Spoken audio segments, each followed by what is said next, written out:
So good evening. I hope everyone had a good day today out in the field. We can share some more stories if you'd like, talk about some stuff that impacted your business today, some stuff that maybe prevented you from getting getting some sales. And I'll go over the topic that I want to cover today. So last Monday, we covered a bunch of different things. So we had Mike Ramos on. He's actually on right now too. We had Bloom, who was unmuted as well, and he was talking about being an advisor and that type of how to sell higher premium. And I started off the call with that warm up / building rapport phase. And the reason why I started off the call doing that is because I thought there's a lot of value in understanding how to sit down with a client when you're in the home with the client and making sure that you can establish that rapport that's going to be there for the rest of that entire conversation, the rest of the entire sales presentation while you're in the home. So if you're not doing that properly, the warm-up building rapport phase, that's the foundation for the sales process. Okay. That's going to prevent you from selling at the level that you need to sell at in order to be successful and get the whole entire deal done, get the whole entire thing closed. So let me go ahead and, all right, I just want to make sure everyone's muted. We're good to go. There's still a couple people joining. So let me just, that should be it.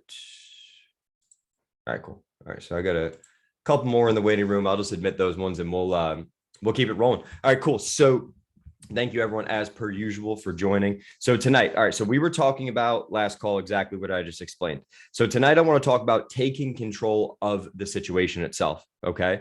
So taking control after what we did in the previous call, which is warm up / building rapport. If you don't have that, send me an email. I'll send you the link so that way you can have it. And this call is recorded. All calls that I do in the evenings, those are recorded. So taking control. So here's the thing about taking control. We always want to ask smart questions. So for this, guys, I mean, if you got a pen and pad, take some notes. This is stuff that, I write down all this stuff. I think it's very powerful to write this stuff down so I can go back and rehearse it. And it just makes me better as an individual because I actually write down what's in my mind. I look at it and say, okay, how can I get better? And where am I missing stuff? Right? How can I develop and become a better salesperson? I take this craft very seriously, right? This is my trade. This is what I do. And I want to do it at the highest of levels. So asking smart questions. All right. So what do we call that? We call that fact finding or intelligence gathering, right? So we're going to gather some intelligence or get the facts so we know how to then down the line present our case as to how we can provide value to them, right? The more value you can provide, the more money that you can make. It's very simple. So let's talk about, when do you take control? All right. At the conversation, like, hey, how do I know that I built enough rapport, right? Or gain enough trust with the client? So you begin to take control once you have built enough rapport and you've gained enough trust with the client. But always remember, the rapport building never stops. It doesn't just stop at a certain point. The rapport building is constantly going on throughout the entire sales process, right? But you can't take control of a situation, and I'll go over why. So as soon as that's rebuilt, as soon as the rapport is built, then you can transition to talking about life insurance. Okay. But you don't just sit down in someone's home and automatically start talking about life insurance, right? You don't just sit down and start talking about it. As you could tell initially when I was talking, right, I was on the edge of my seat right there. And then many of you, maybe if you're watching me from a visual standpoint, if you saw me sit back and relax, you might have done the same exact thing. And that's part of the tonality and the body language aspect that I want to get into as well. Okay.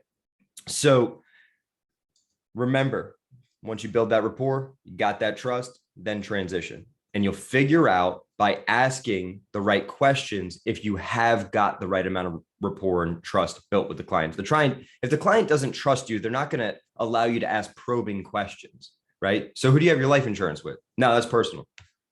They will literally tell you, that's personal. I'm not telling you anything about that. Well, then stop what you're doing and go back to asking about their family, asking questions that they were engaged in the conversation, right? Asking those type of questions is what's going to enable you as a salesperson to continue down that sales process. But the moment that you catch some resistance while you're trying to transition from one point in the sales process to the next, building rapport to taking control of the conversation, taking control of the conversation to further down the sales process.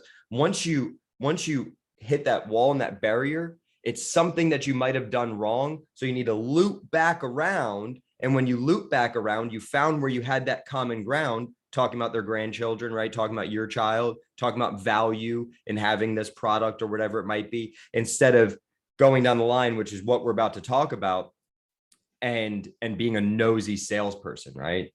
Big difference. So once you transition, ask questions in a specific order to make sure that the client is qualified. Okay, why do I like this?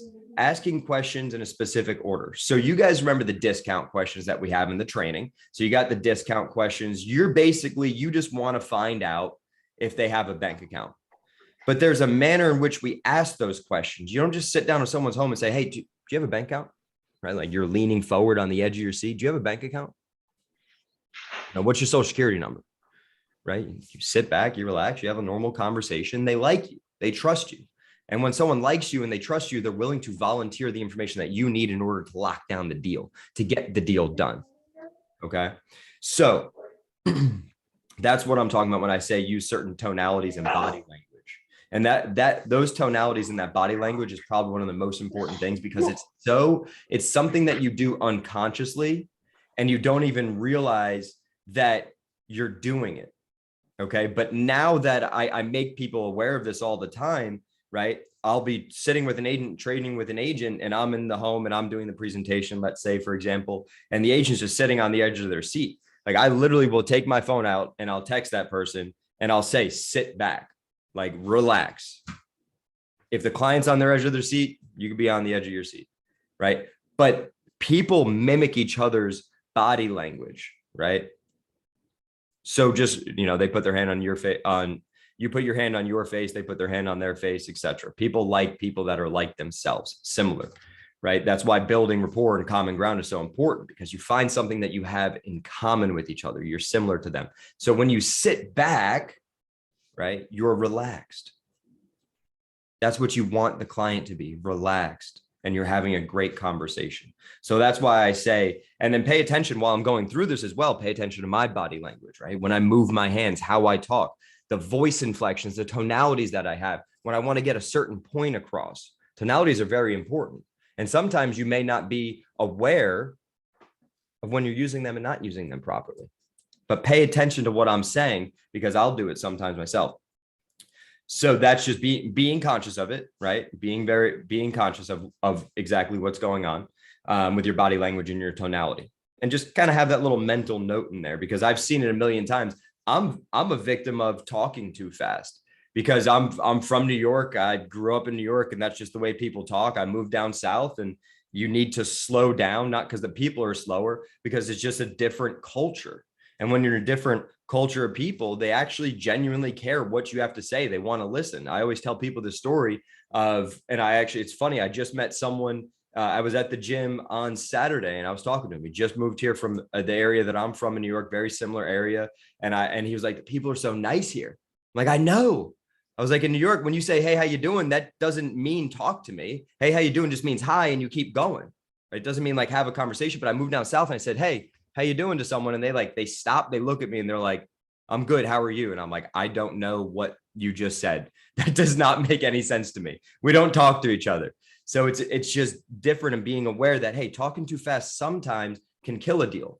So paying attention to those things is super important as well. You may not even recognize that you're doing it, right? But always remember, sometimes, I would talk to John all the time.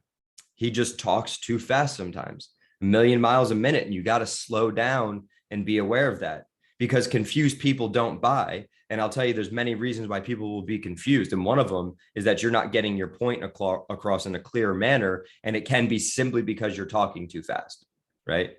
So pay attention to little things along those lines, because they make a tremendous difference. Another thing that's really important is make sure that you maintain that eye contact. I can't tell you how important that is for me as an individual when I'm talking with someone, is eye contact. If someone's like constantly like looking away, right? If I look away and I'm not close to my microphone, you guys aren't even going to get good audio, right? So I have to make sure that I'm always, I'm looking at the camera right here. I got my microphone right here. If I look away constantly during a conversation with someone, they just don't seem trustworthy. Like something seems off. So always make sure you look people in the eye, unless we tell you specifically, right? When you're writing the application and you're about to ask for the account and routing number, that's the only time that you want to look down, okay? And say, could you just grab your checkbook or something with like a bank statement real quick with the account and routing number on it? Boom. And you look down and you wait till they get up to go get the information that you didn't ask them, that you told them to get, right? You told them to get. So while you're asking questions too, keep in mind while you're asking questions of your client, right? This fact finding, this intelligence gathering, you're also continuously building rapport with them. So don't just ask a client a question just because we tell you to ask a client a question. Ask that client that specific question because you should genuinely be engaged in that conversation, right? You should really enjoy the conversation that you're having with that individual. You should enjoy that conversation and make sure that not only are you engaged, but make sure that the client's engaged. And if they're not engaged in what you're talking about, boom, pivot, flip, go to the next thing, go to the next thing. Keep finding something. Keep finding something. Look on the wall. Look on the wall. Boom. You like the Beatles. Cool. I like the Beatles. My brother's middle name is George. My middle name is Harrison because my father was a huge fan of the Beatles. George Harrison of the Beatles. Boom. Next. I don't like the Beatles. Well, why do you have a picture of them on the wall? I don't know. Those your grandkids over there? Boom. So you just keep on asking questions. One question that I always ask when I get in the home with a client is a very, very simple question. Okay. How long? And when I ask a question like that, it's a non-invasive question, right? I'm not asking their date of birth, their social. I'm not asking anything about their family. How long you been here for? 5 years. 5 years? That's awesome. So where were you? Are you originally from like the McKinney area? No? Okay. Okay. Where are you from? Oh, you're from up north? Me too, man. I grew up in New York, but I'll tell you though, you miss one winter time and you ain't ever going back. I know we got this heat wave out here in Texas and it's over 100 degrees and it will be over 100 degrees probably for the next 2 weeks. But I'm not mad at that because I don't got to shovel snow. You remember when first thing in the morning when you would have to go outside, you'd have to shovel the snow just to get down outside of your house, get down the stairs. You'd have to make sure that you salted the night before, otherwise you'll break your back on some ice. And you'd have to shovel that snow all the way down just till you get to your car. And as soon as you get to your car, then you got to wipe it all off. I would use a broom. Did you use a broom? You did? Yeah, I know. It's a common thing in the North, right? People in the South don't even know anything about that. So I'd use the broom, I'd get the car all clean, then you got to warm it up, and then you got to go back inside because you just shoveled so much snow after a storm that you got to shower before you can even go to work while your car's getting all warmed up for the next 15, 20 minutes. So, and back then when I lived there, I didn't have a car starter. Did you have a car starter? No, you didn't either, right? It's crazy. Technology changes, doesn't it? So let me ask you another question. I mean, I've been here for about 5 years in this area. I mean, did you move to Texas just 5 years ago? No? Okay. That's awesome. That's awesome. So you've been here for 20 years. Dang. So, I mean, you're a Texan now, ain't you? You got some cowboy boots? I'm sure you do. So as you could tell, I mean, just off that one little conversation that I just had right there with myself, and I'll open up someone and we can have a conversation, actual conversation. I'll show you some questions that I asked. We'll do it live on the call because I think there's a lot of value in that. I went down a list, right? How long have you lived here for? And that opened up the path for me to go down different things, different ways, different avenues, right? I could take that conversation a million different ways if I wanted to, right? What made you come down here? Oh, your mother passed away. She lived down here. You had some land. You inherited this house, so now you get to stay over here. Do you think that during my fact-finding presentation or my fact-finding portion of the conversation, right after I built rapport and I've now gone to take control of the conversation before I transition to my actual presentation to lock the deal down and sell something, do you think at that point in the conversation when I just asked my first few questions and the individual says that my mother passed away and this is her house and that's why I moved down here, do you think I'm instantly going to transition to, oh, that's probably why you sent this card on in? Right? I may or may not, and it's going to be subjective to if the client trusts me, right? But I might feel more comfortable as an individual asking more questions to make sure they trust me before I loop back around. I said, so your mother passed away and that's why you said you moved over here, right? Oh, okay. That's probably why you sent this card in, right? Talking about the state regulated programs to pay for final expenses. Like God forbid something were to happen to you, you wouldn't want to get stuck with the bill. You wouldn't want your kids to get stuck with the bill or anything along those lines. Does that sound about right? Okay. But how would I know that someone doesn't has kids unless I ask them these questions during the presentation? But I started off with something that was not invasive at all. It was a minimally invasive question that enabled me to go into a conversation with an individual. Then I could have worked that conversation down to if he does or does not have kids. So I know the pain points that I need to push on throughout the sales process to lock the deal down, right? So then I could get into it. How many kids do you have? How many grandkids do you have? And let's go ahead and unmute someone in just a moment. So let me get a couple hands raised for people that want to engage in a conversation, people that might have questions right now. And then I'm going to go through the rest of this, but let me just get a couple of hands raised. If you got questions right now, I want it to be open forum. So give me about another 5-10 minutes or something like that. But I want to go back and forth with someone, preferably someone that does not know me. If you don't know me, you never heard of me or anything like that. Maybe you heard of me on morning calls. If you have not talked to me at all, go ahead and raise your hand so we can unmute you. So here's another thing that is crucial in this process. You also want to come off as a family friend, but an expert advisor instead of a nosy salesperson. All right. So this is what I mean by that. Right? If they see you coming off as a nosy salesperson, you clearly did not build enough rapport and should stop transitioning into the sales process and continue back around to the rapport building. Did you pay attention to my tonalities there? How I just changed the way that I said something to get my point across. Okay. So a very important thing that I just said there, I want to read that again, because I think this is a very, very crucial point. If you're coming off as a nosy salesperson, okay, you clearly did not build enough rapport and you should immediately stop what you're doing and then go back to the point in time in the conversation where you had that common ground and continue to build rapport before you continue to transition to the next phase of the conversation.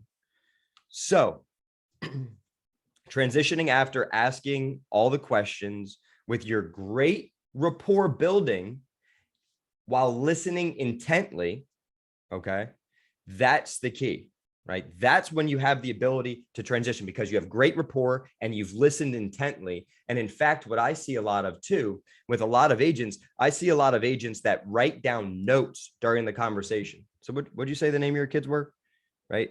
That's intelligence gathering. We're getting the name of the kids here because we're going to use that as ammo down the line later. Oh, so you said you had kids, they live around this area? I'm not going to ask the kids' names immediately, but if I do happen to go down that path and they say a child's name, well, I'm going to write that down because I'm going to say, hey, do you want all this money to go to your son? Whatever his son's name is, who's the last person that logged in? Brian Edwards, your son, Brian, right? Do you want all this money to go to him? So I know you mentioned him earlier and I didn't forget his name because I was listening intently to show you how important. I know this conversation is an important conversation for you because God forbid something happens to you, you need someone to make sure that this stuff gets handled, right? And it's my job, it's my responsibility, it's my obligation to make sure I do that. So did you say you wanted this money to go to Brian or did you want to split it evenly amongst all the other kids? Okay, Brian, nice. Got to go with the one that's most responsible. Now, next over here.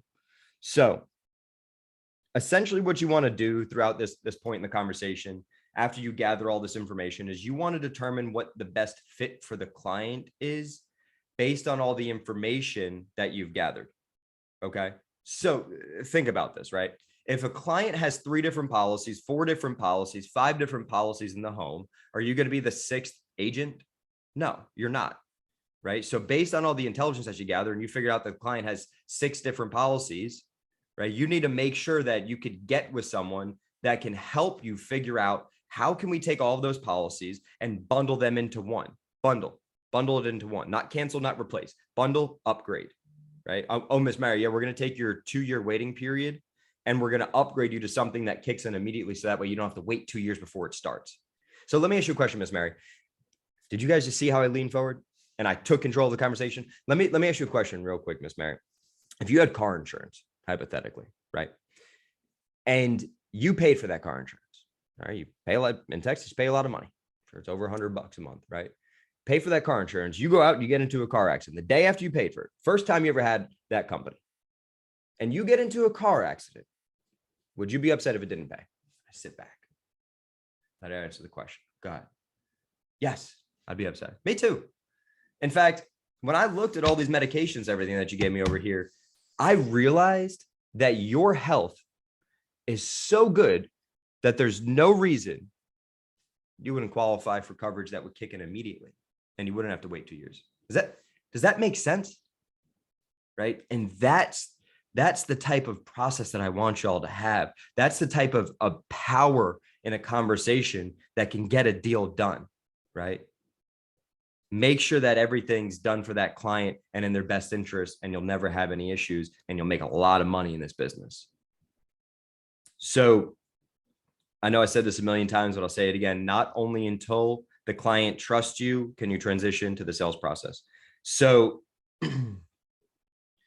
yeah, so that's the end of that segment right there, because the next portion or the next call would be going into transitioning into the actual sales process itself. And you transition. Basically what I'm going to do down the line of this one is questions that I'll ask to ease into the transition are generally going to be, they're going to be around death, someone passing away. Okay. That's usually how it makes a very easy transition in the sales process.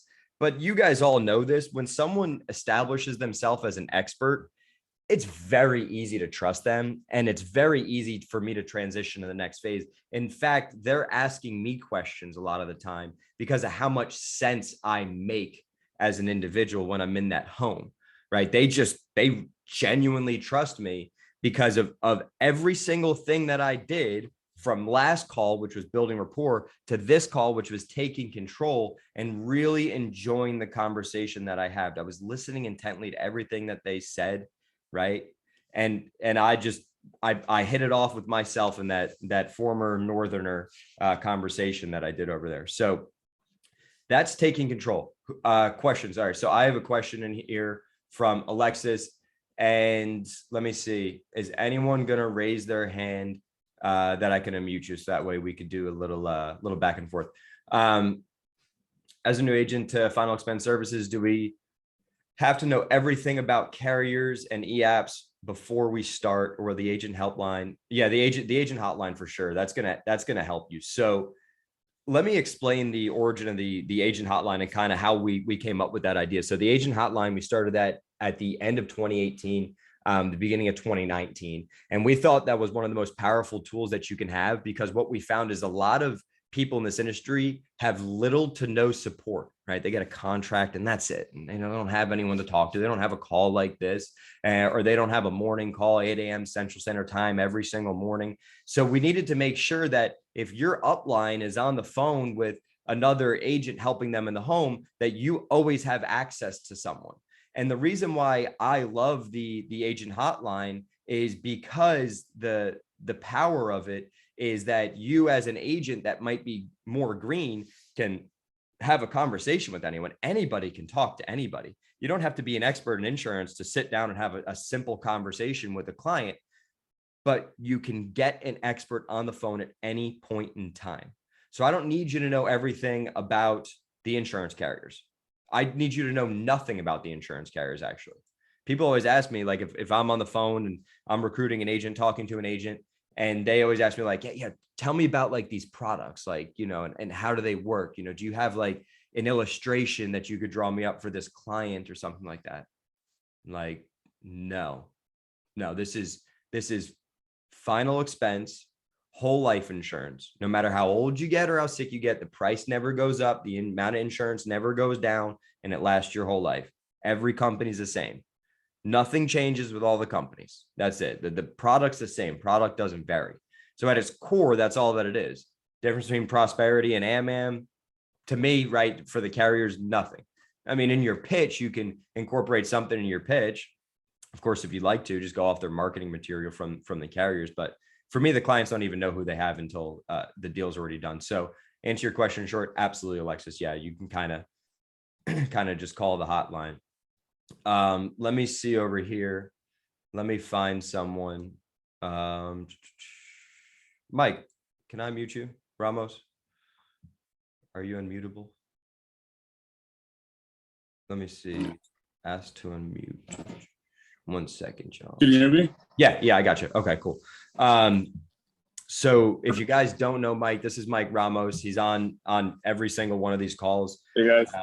And he's my my partner in crime with these. So with everything that I said, what would you add to how, kind of transitioning from that building rapport phase when you felt like you've done it to taking control of the conversation and that fact finding? Give me some stuff to add here.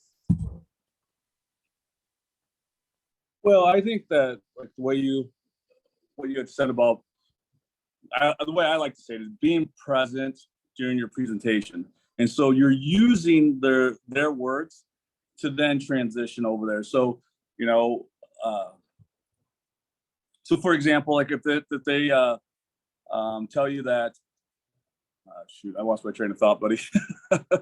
No, you're good. You were saying being present during your presentation. Yeah,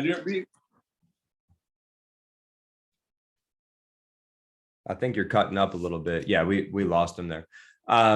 Okay, so yeah, so that's actually a really good point. Being present during your presentation is something that's incredibly important to me. I mean, if I'm talking to someone, then I definitely want to make sure that they are listening to everything that I'm telling them.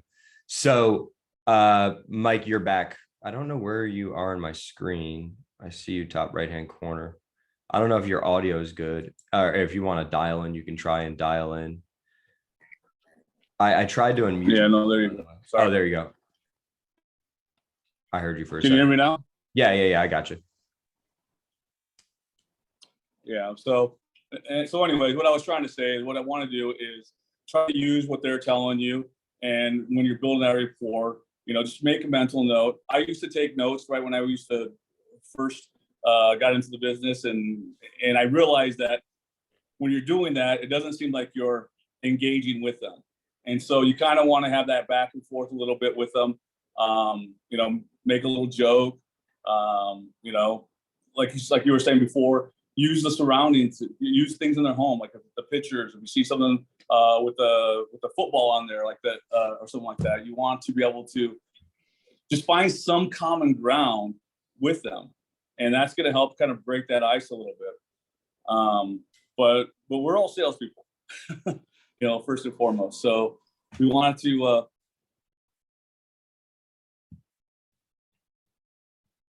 All right, he cut out again. So yeah, I mean, to get back to it, I mean, the point's really simple, and I think you guys got the point across on that one.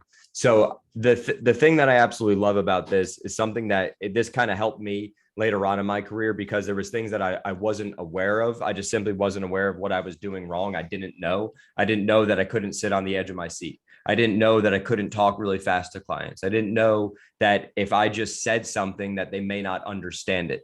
I didn't know these things, right? I didn't know to be really clear with my pronunciation of things, right? I got to make sure that you never one up a client either, right? On my father's father was an officer in the military.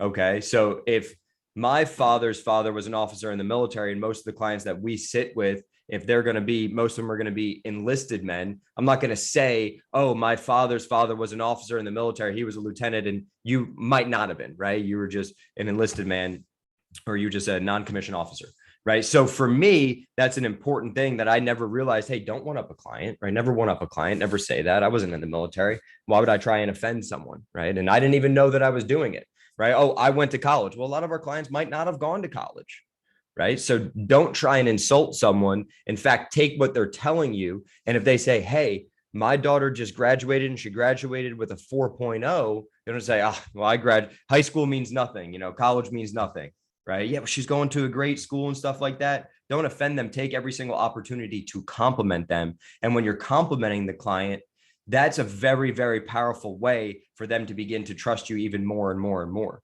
Your daughter had a 4.0. I can tell you're a good mother. And you know what? The fact that, your daughter got a 4.0 just shows how great of a parent you are and how much you care. And someone that cares as much as you do, right? When you probably sent this card in, you sent it in because you wanted to make sure your family was taken care of. Does that make sense? Does that sound about right? It does? Okay, great. So that's something that is very easy for me to do, to take that and kind of roll with it. Now, before we hop off for this evening, does anyone have any questions?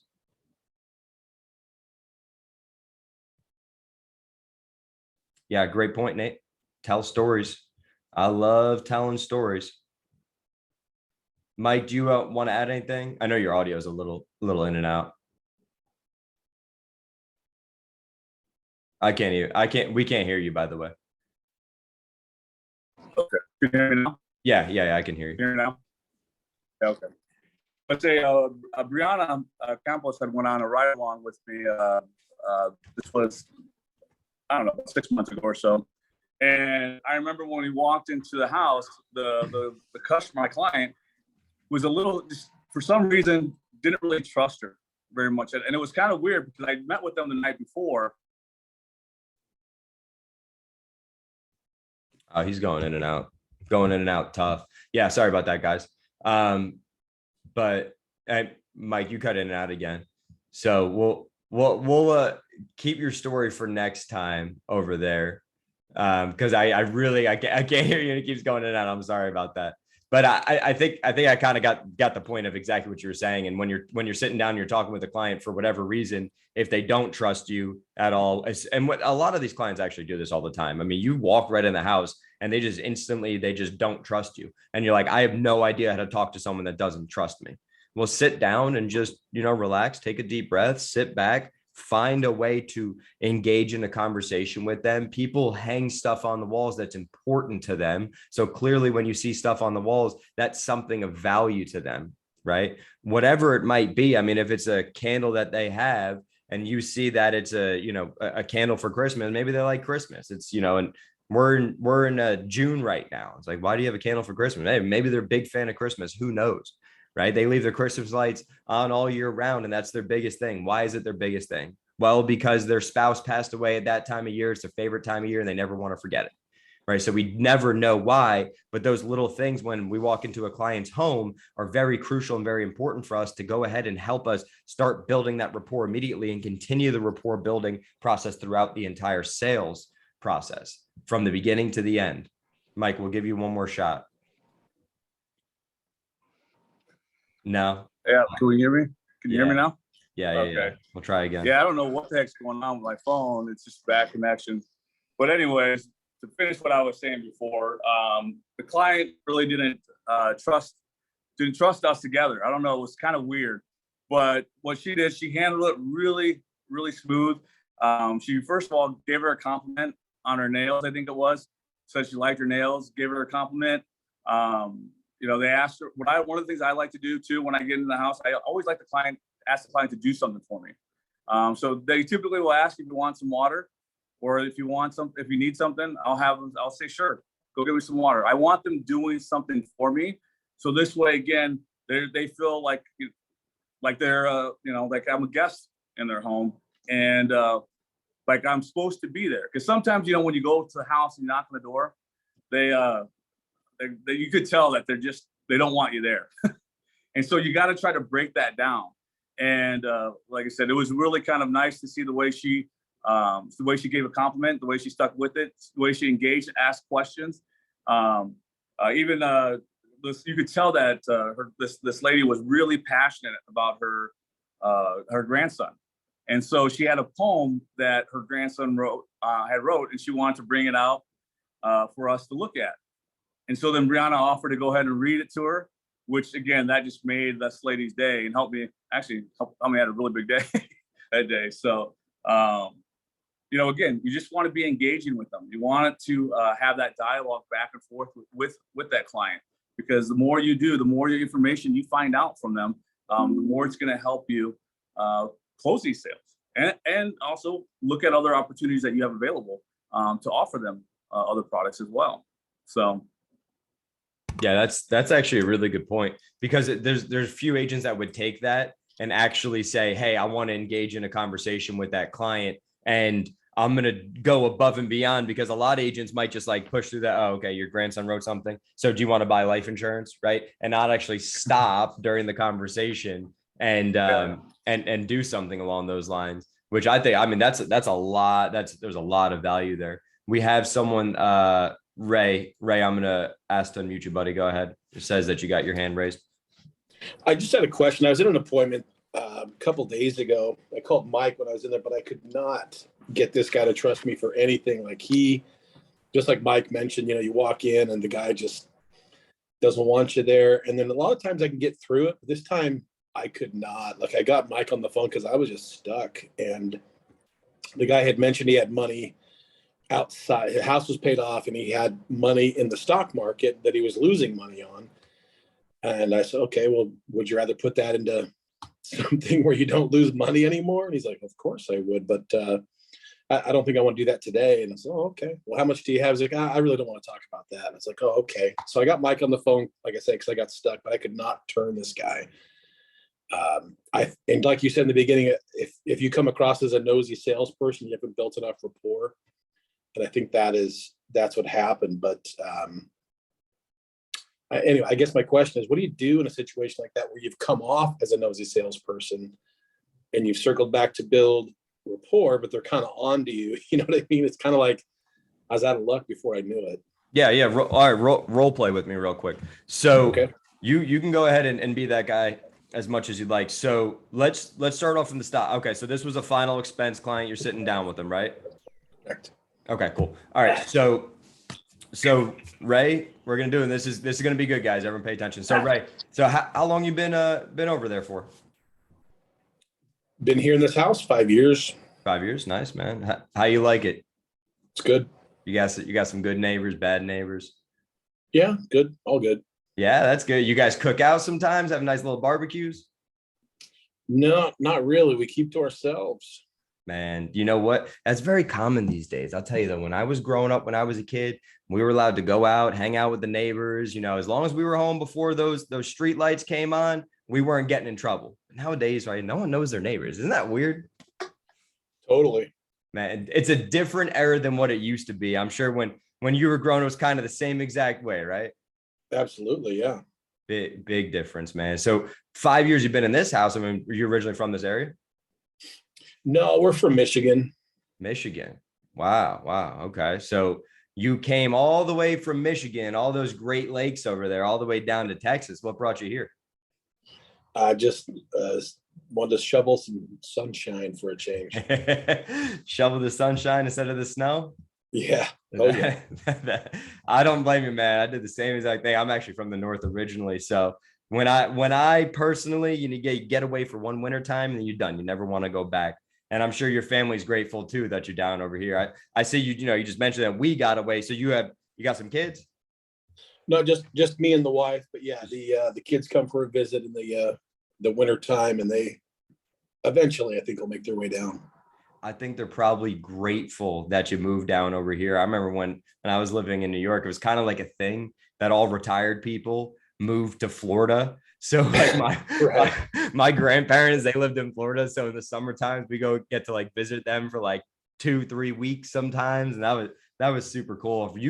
If you could get down there for like Christmas time during our most harsh winters, it was like the best thing to go do that. So I'm sure that the kids are going to be grateful to come visit you down that time of year when we get to what, 50 degrees, 40, 50 degrees. It's not terrible. Oh gosh. Well, Ben, I hate to cut you short, but we're kind of pressed on time here. Yeah. I mean, a lot of people tell me that all the time. And, like I totally understand. And my job's actually really simple. Basically, all that I do is whenever someone fills this card out, they take time and they send it into our office. My job is just to get the information out to them real quick. So it just takes a couple minutes of your time and I'll get out of your hair real quick. Does that sound like a deal? Sure. Yeah. Cool. So basically, whenever someone sends this card in, usually they send it in for a couple different reasons, but essentially talking about you with your wife and the kids that you have, you probably took time to send this card in. which is about the state regulated final expense programs, to make sure that God forbid something were to happen to you, right? Your family was protected. No one would be stuck with a bill. No one would be stuck with a burden. Does that sound about right?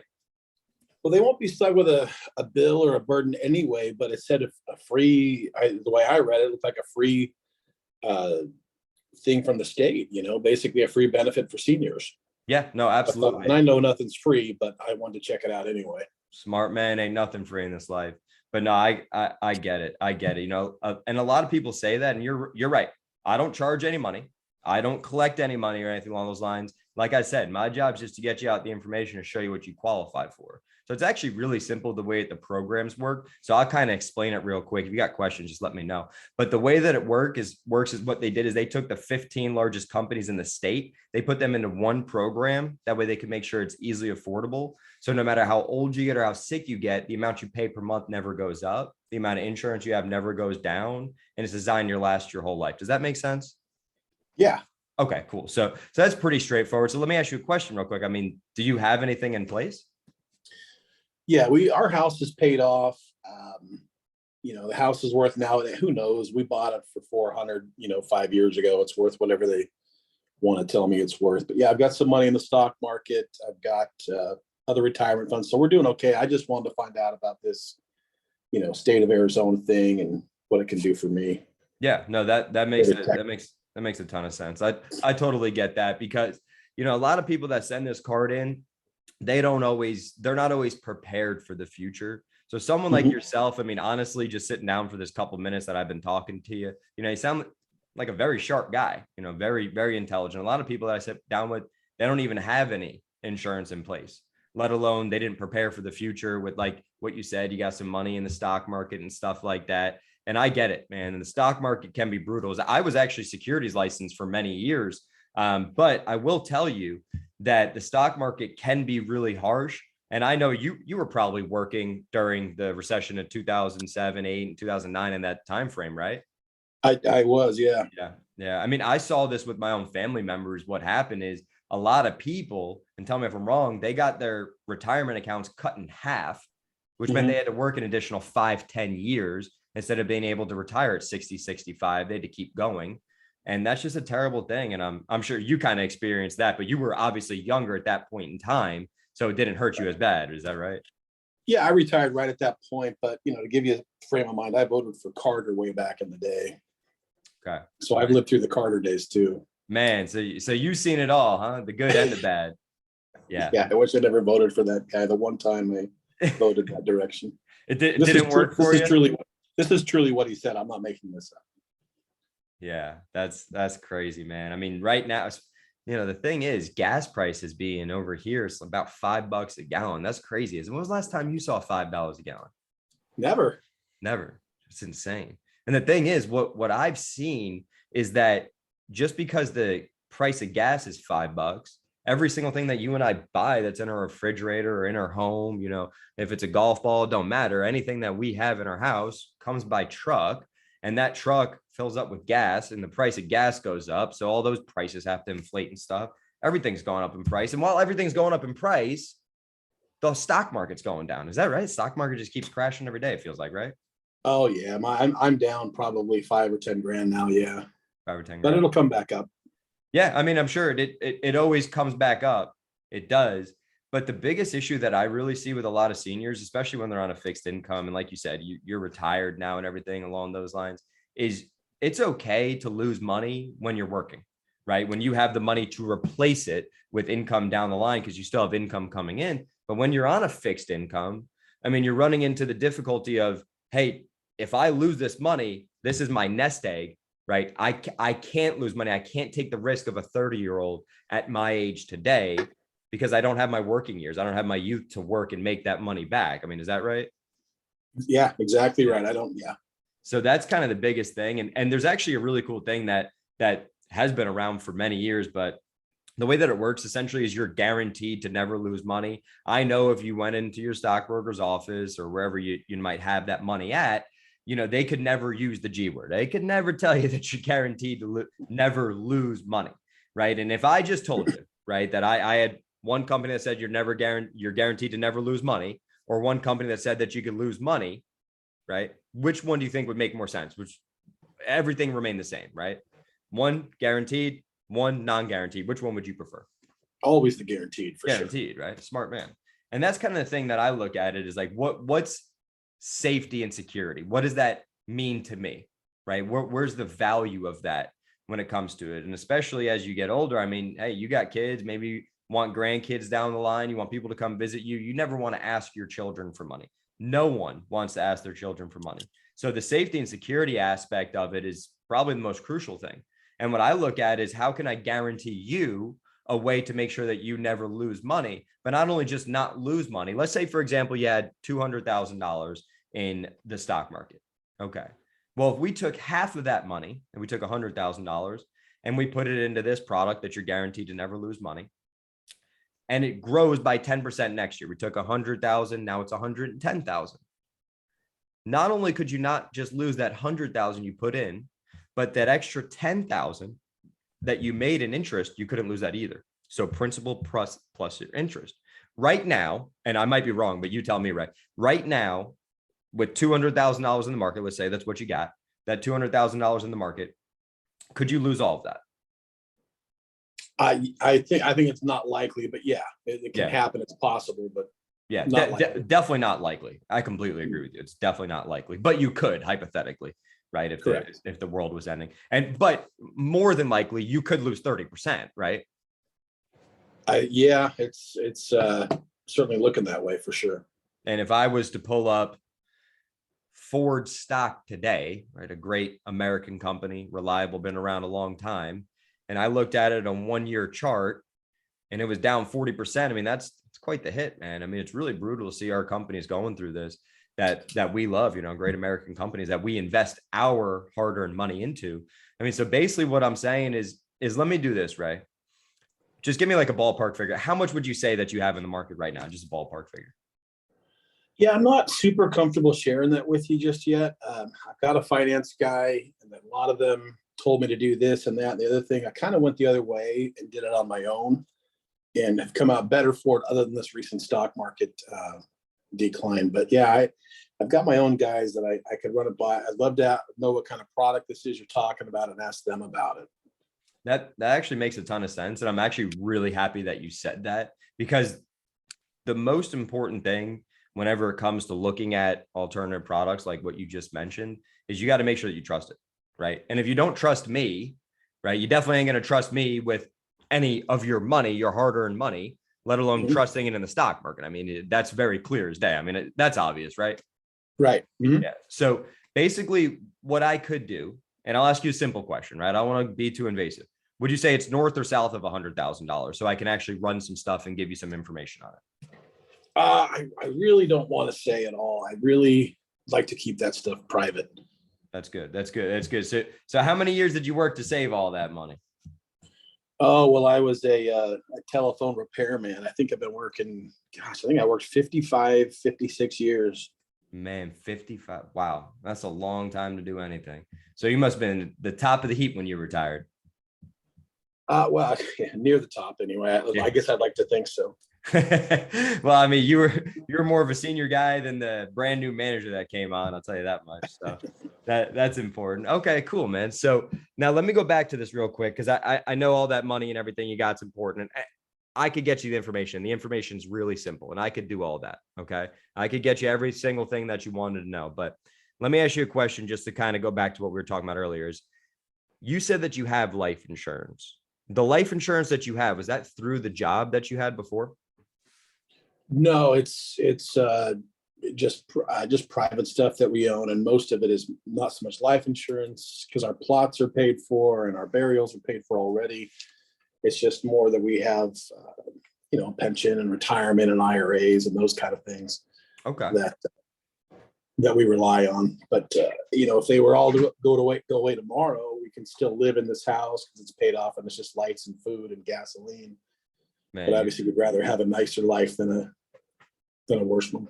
Yeah, no, absolutely. And that's kind of the safety and security. And if you passed away, your wife would be taken care of, obviously, I'm sure, right? Yeah. Mm-hmm. Yeah. Of course, I mean, that's crucial. Now, let me ask you a quick question. If I had to kind of show you some different options as far as like life insurance and stuff along those lines, would it make sense for you to even look at a plan and get something today? I don't think so. I thought this was kind of more of a something else other than what I thought it was. I don't know, but no, I don't think so, man. No, but These that makes a ton of sense. And Ray, I'm going to be honest with you. I really appreciate you just being so straightforward with me because like, I know you're a busy guy. I'm a busy guy. I got a million people to see. So what I want to do is I'm going to take your information down. I got it all written down here. I know you want more to learn more about the annuities and guaranteed to never lose any money. How about this? I'll make it really simple. How about this? I get the information. I'll put it all together for you. And then I'll schedule a time. I'll drop off the information. You kind of look at it and then we can go over. If you have any questions, then you just call me. Is that fair? Yeah, fair enough. Cool. Now, Mike got on the phone and actually asked him that question, and the guy told him no. He just said said no, flat out not no. come back. Yeah. Yeah. So I was like, okay. And Mike's like, okay. And Mike just hung up and I just left. Yeah. So let's kind of unpack a couple different things here real quick. Cause that's a tough conversation. As you could tell, when I got to the end, I'm leaving myself too. All right. I'm not doing anything with the guy. I start off, I build rapport, try and have a good conversation with him. And that's the best that we could do in that situation. And if the guy don't trust us, he doesn't trust us, which I will explicitly say to clients like I did, right? Hey, I mean, if you don't trust me, we're not going to do any business together, right? It's that simple. It's that straightforward. And, you know, there's actually a saying, and you've seen it from Jordan Belfort. I mean, the sales guy from Wolf of Wall Street. He says at the end of it, he says, sell me this pen.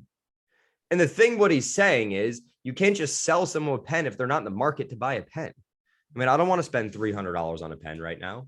What do I want to spend $300 on a pen? I'm not in the market to buy a pen. This guy's not in the market to buy life insurance. He took time. He filled the card out. And the end of the day, he didn't want to buy life insurance. So then he told Ray that the reason why he didn't want to buy life insurance is because he had some security and money in the stock market. Ray then pivoted to talking about something that could solve his problem that he had mentioned, that he has the problem of losing money and money that's stuck in the stock market. And when he presented him with a solution, the guy came back and said, no, I don't really trust you at all without saying it. So therefore I wouldn't do anything. I do it all on my own.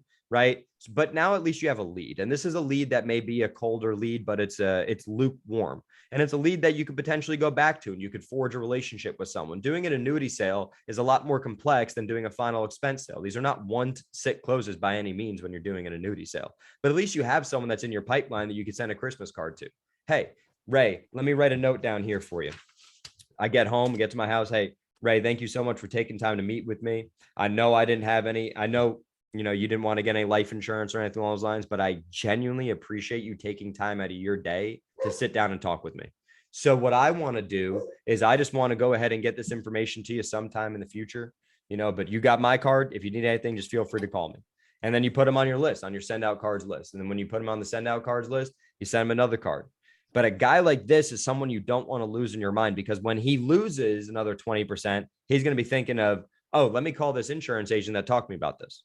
Right. So you never know when someone's going to buy from you. I just had a client that called me last week that I hadn't spoken to. She actually never bought insurance from me, but it was 2 years ago in 2020 when I had spoken to her initially. And I just, you know, I followed up. She ended up going back to her father's house where my card was still in the refrigerator and calling me, because when she thought about insurance, she thought about me because I was the individual that stood out to her. So always just make sure that whenever you're talking with these clients, that could be one of the reasons why. So Mr. Bill Miller, my man, I asked to unmute over there. You should be good. Yeah, you're good. We can hear you. Let me test you. Go ahead. Hold it. Yeah, gotcha. Hey, bud. All good info. Could say a dozen things about annuities, but this is a FE. Icebreaker for somebody that's successful, like obviously this prospect was. People like to talk about themselves. Ask them what they did for a living before they retired. Are you retired? Yes. Oh, really? What'd you do for a living? You know, and then ask some tangent questions.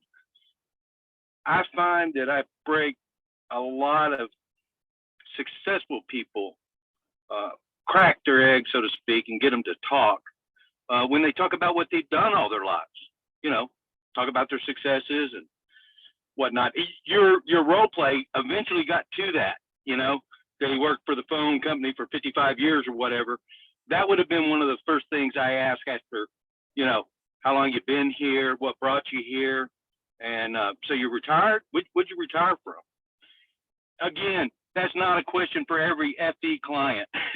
Some of them aren't retired from anything because they never, you know, they haven't even worked for 10 quarters or 10 years to get their, you know, Medicare quarters. But for successful people like this, and those are the people that have the money, you know, they're the people that can say no the best. And that's why they still have a lot of money. So those are the eggs you want to crack. Yeah, I completely agree with you. It's a different approach because an annuity client's a way different client than a final expense client. And you tell me, because you've sold a ton of annuities, you tell me, are your annuity sales once it closes? No. Repeat annuities, yeah, but no, not initially. So you're really fact finding, you're gathering the information that you need to gather, and you're just telling them, hey, I'm going to get back to you with some more information. Some people are more interested than others, but even if there's the fact that they have something that you can provide a solution to, or you have a product that can help them in some way, shape, or form, you know, you could always dip your toe in the water and take 10% of the assets and put it in there, right? You could do a little something, but it's a lead, right? And now it's a lead that has something you could sell them potentially down the line. So you don't want to give up on that, right? Sure. And, you know, what you've done for a living is a good question to a blue collar worker that's a FD customer too, you know, and you can relate a lot of things to what they've done for a living to help close them, you know. Hey, time is money. You know that. Your boss doesn't pay you unless you're working, right?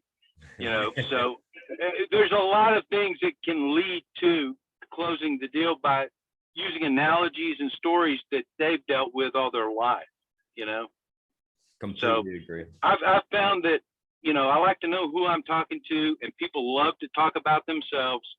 And if they truly have been out in the workplace working for 30, 40 years, they'll share that with you. Yeah, no, you're right. You're right. People do love talking about, I think we all do, right? Because and especially things that we're successful in. I mean, that guy was successful enough to save some money and is a little nervous, and I don't blame him being nervous. You know, Ray had mentioned, hey, the guy got ripped off at some point in the past and was charged a lot of fees, and I assume, and that's why he doesn't deal with a broker anymore. And I get it, right? So that makes sense. And that could be a pain point. Hey, with these annuities, they only charge 1.75%, right? And that's the fee, and that's what it is. And it's black and white and it's clear. You can go down that path, but at least you can present some information, and you never know what little hook is going to get someone engaged in the conversation again and listening intently. Absolutely. But yeah, no, I appreciate that. Thank you so much. You bet, bud. And yeah, everyone that joined, thank you all very much. I appreciate you. Everyone have a great evening. And if you guys need anything, feel free to reach out to us. Thanks. Bye.